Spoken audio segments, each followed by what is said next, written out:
Hello, friends of the internet and design lovers and interior design junkies. If you're new here, or if you found me recently on my mega channel, I'm Nina and I'm a textile designer and manufacturer, just making upholstery fabrics. So that's my deal. And this is my little playground here, so welcome. I'm not gonna beat around the bush, I'm just gonna be straight up. I'm making this video because I think personally Japandi, the whole design trend, it's a scam.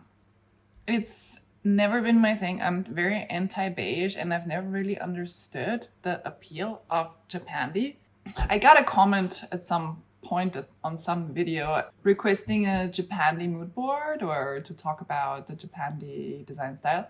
And I guess it's a bit challenging for me because what would I do? If I really had to do it, that was kind of like my thought, like really had to do it, what would I do? And it took me a while, but I feel like now is the time. So today we're gonna make a mood board that is Japandi themed, but I'm also thinking what not to do, how to not Japandi. I've had a little search because what is Japandi? The Wikipedia definition of Japandi is it's an interior design and architecture style that blends Japanese aesthetics and Scandinavian design, mixing Japanese minimalism and Scandinavian simplicity. Put a pin into this. Let's look at those Pinterest images, okay? It just is one sea of beige and light brown. There is no contrast. It's, okay, we have paper lamps, very Japanese, okay, I get it.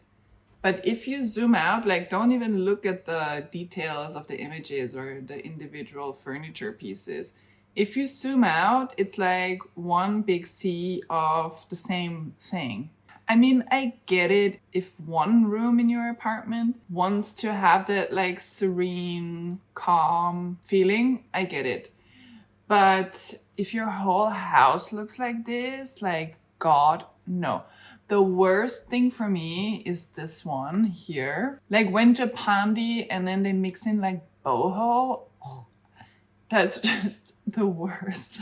I get it if, you want it to be kind of art deco. For example, this one here, I feel like it's not too bad because at least they put in a lot of contrasty black pieces. But the ones where it's just all white and all beige and just like no contrast at all, it's just boring. That's the Japandi whatever soup. But now, if we really take the time and we look at what is Scandinavian style and what makes Scandinavian stand out, or what defines a Scandinavian home, how do the Scandinavians decorate their home, and also what are the Japanese elements. I don't know how they got to this.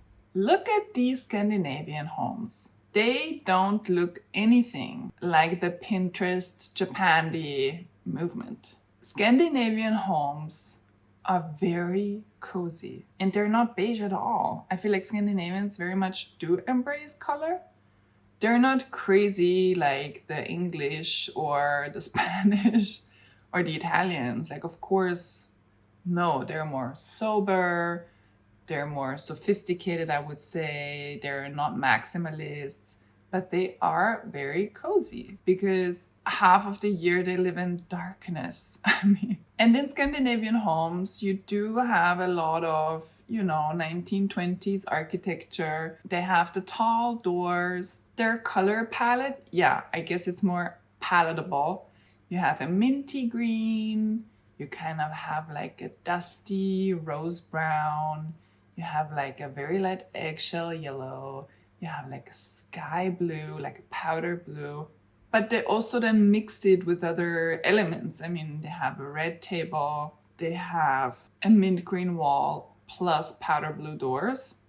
They have a yellow fireplace. They're known for very floral textile design as well. So I don't know where this whole Japandi thing comes from. And for the Japanese style, I really wanted to look at What are the high-end luxury hotels in Tokyo, Kyoto, Osaka? What do they look like? This is the Aman in Kyoto. Yes, it's beige, but there is a lot of play with geometric forms going on. Plus the indoor in contrast to the outdoor. This is the Aman in Tokyo, and as you can see, yes, very minimalistic, no decoration, very sober. But again, they have a contrast between this is the bedroom area and then this is the lounge area, and they incorporated black and charcoal colors and textures, and this is what makes everything so rich and standing out. This is the Aman in Kyoto again. The Japanese, they're very geometric. I feel like it's all about like to the millimeter precision, very precise. Yes, they don't have crazy patterns most of the time, but again, I feel like they incorporate a lot of black. They are aware of the contrast, and I feel like the Japandi trend, there is no contrast at all. Nobody takes that into account.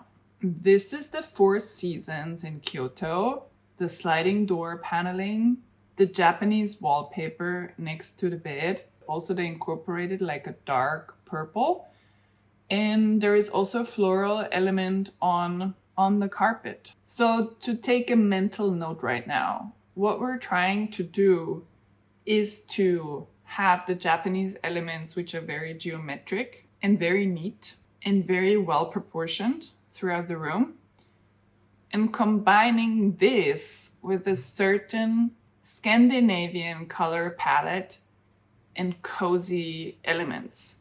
I think that would be the true Japandi, because just getting rid of color doesn't really do the trick.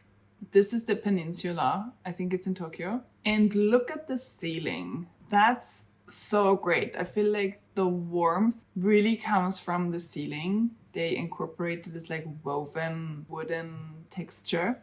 I think the trick to make Japandi interesting, or to make like a true Japandi, it's like its texture, not going overboard with pattern, but still incorporating some pattern. Dots of color, you have to be very careful in my opinion. Of course the wood, but also different textures and tonalities of the wood.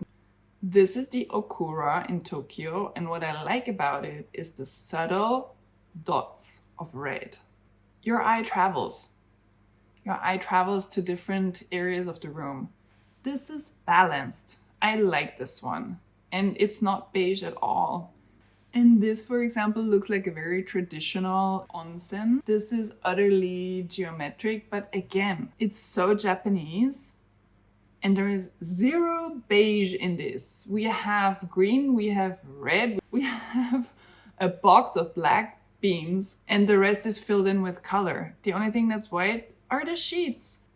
Okay, let's get to it. I jumped right into the search for a wall covering. And the first brand that came to mind was a Parisian brand called CMO. They're specialized in wall and window treatments that are made exclusively from natural materials.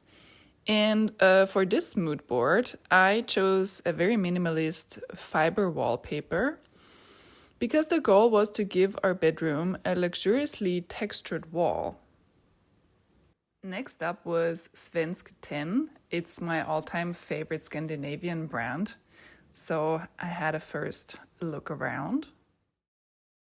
With the help of ChatGPT, I tried to see if I could find Japanese brands that have the type of bed frame and furniture I was looking for, so I had a quick look at the first couple of results it suggested. I really wanted to incorporate a tatami floor made up of tatami mats. I was searching different brands to find a suitable image and also color to go with my mood board, because you have no idea, there is a whole world of tatami rugs and carpets out there made from all different types of materials, and honestly it was tough to find a combination and also to find a color plus an image that was suitable for my mood board. So I cropped, I copied, I pasted, and tried out what would work and be interesting. For the moment, I landed on a green checkered style that I imagined to fill out the entirety of the room. As for the bed, I knew that I did not want a low bed like the ones that I saw in the Japandi examples. So to move my search for a real hotel style bed along, I went on my tried and trusted Archi products page, because whenever I'm not sure where or what to look for, I just browse in their database and I usually find something that I didn't know that I was looking for. At the same time, the way that I work this out is I'm switching between my mood boards during this sourcing process as well, to not lose sight and to stick to my Japanese and Scandinavian references. And I stopped at the Italian brand Max Alto because they had a really grandiose headboard that also served room divider vibes. It was so big, but at the same time super minimalistic. And I was kind of disappointed by their fabric configurator because it didn't give any interesting or realistic results. So I kind of stuck to the original photo and fabric. And I also decided to stick to the bed that came with it because it's super simple, it fits perfectly with the headboard, and I would say hotel style bed accomplished. The bedside tables needed something organic because up to now we have a checkered floor and pretty rectangular furniture. So it was important to visually soften the room with these clover-shaped bedside tables. But remember, nothing is final until it's final. As a note on the side, I also want to let you know that this sourcing and mood boarding process took me about 3.5 hours in total. It was a pretty long afternoon, but I also feel like when I get into the mood boarding process, time flies by pretty quickly, and I'm a bit of a perfectionist, so I also go around in circles, and you will see that I'll be going back and forth between different shapes and color options for all the furniture and all the lighting. And as I swapped out, for example, the wall treatments and the furniture, I also swapped out the table lamps and the side tables. So it's a process, but let me tell you about the lighting, because I wanted this to be a perfect mix of very soft lighting, and I wanted it to be made up of rice paper lamps and Scandinavian lamps with fabric lampshades to strike a balance. The sconces above the bed are from Svensk Tin, as well as the floor lamp with the 3 lampshades. And this floor lamp to me was a total no-brainer because this is one of my all-time favorites, and I'm in love with this floor lamp. You have no idea. When it comes to the second most important furniture item, the sofa, I know that it had to be a generous half-moon shaped one, and ideally from my favorite luxury brand called Pierre Augustin Rose. A simple mohair velvet is lush, cozy, and goes with pretty much everything. The cushions are from my own collection, since I'm always trying to put my own products into an interior design context, so this was a really good design exercise for me. I feel like this is where I entered kind of a tricky phase, because besides the textured wallpaper, how else was I going to give the room character? Am I opting for wall paint or a hand-painted Japanese floral wallpaper from De Gournay? I decided to try out textiles to further cozy up our hotel suite, like a large curtain or a big fabric drape right behind the massive headboard, because, why not? Something floral or textured or patterned. In this part of the process, I just went with my gut feeling. And when I see it, I usually know what looks off or goes well together. The Peonia fabric from Nobilis with the red flowers, I've already used in my sister's living room mood board. So I kind of used it as a placeholder for the time being until I had more of an epiphany what to do with this corner of the room. So while you guys watch me struggle, trying to figure out how to find the right products and match colors, I wanted to put something out there in the ether. Because since this mood boarding process takes ages, I thought that this might be a good way to turn it into something interactive as well. So how about a live stream? What if I live streamed this mood boarding process? And it could be interesting because then also you guys could send through links of products, and this would be beneficial to everybody in the sense that we could get to know new brands from all around the globe, big and small, and it could also shorten the product sourcing phase. So I'm putting this out there and I'm curious about your point of view on this suggestion. We are getting into the final stretch of this video where I'm getting rid of everything that doesn't work and I'm adding contrast. We need something red and we need something black to really lean into the aesthetics that we've got on our mood boards. And I think this process also has given us a better idea of a true Japandi recipe. I would say ditch the beige, go for lots of fabrics, mix in some Noguchi rice paper lamps with bold Swedish textile lampshades. Mix in some red, some black, and some softer, light neutral shades to really let the eye travel. I also got rid of the tatami because the green, in my opinion, was just too bright and saturated. And so I swapped it for a calm khaki carpet from the Danish brand Gubi. And for the fabrics, I talked about this in my other video with Lenny Kravitz, the home tour. Because in this video with Lenny Kravitz, I was so disappointed how he didn't really dig into fabric options. And so here, I didn't really want to go either direction. I didn't want to go full Japanese or I didn't want to go super Swedish either. So I just opted for something completely different, but I feel it works because this fabric designer, she's from Senegal. She also has a Japanese line. And I opted for this African motif because it's geometric.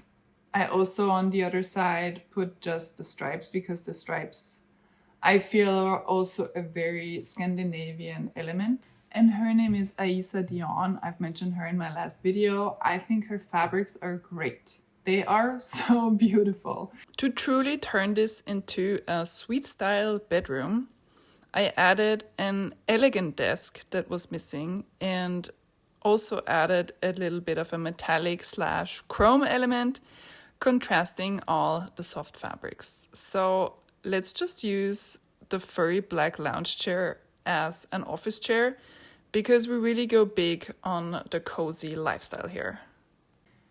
So if we compare my mood board with whatever you find on Pinterest that is labeled Japandi, I feel like this is a totally different expression.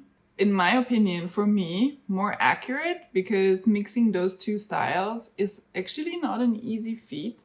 And just removing color doesn't really do the task. It doesn't really express the actual aesthetic of Scandinavian and Japanese interiors. So I did it. I did my version of Japandi. I hope that this was entertaining, at least to you. whatever you have to say, I'm happy to talk to you in the comments.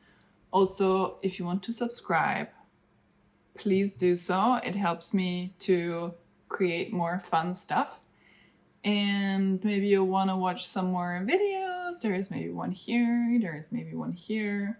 So feel free to watch a little more. And I hope to see you next time.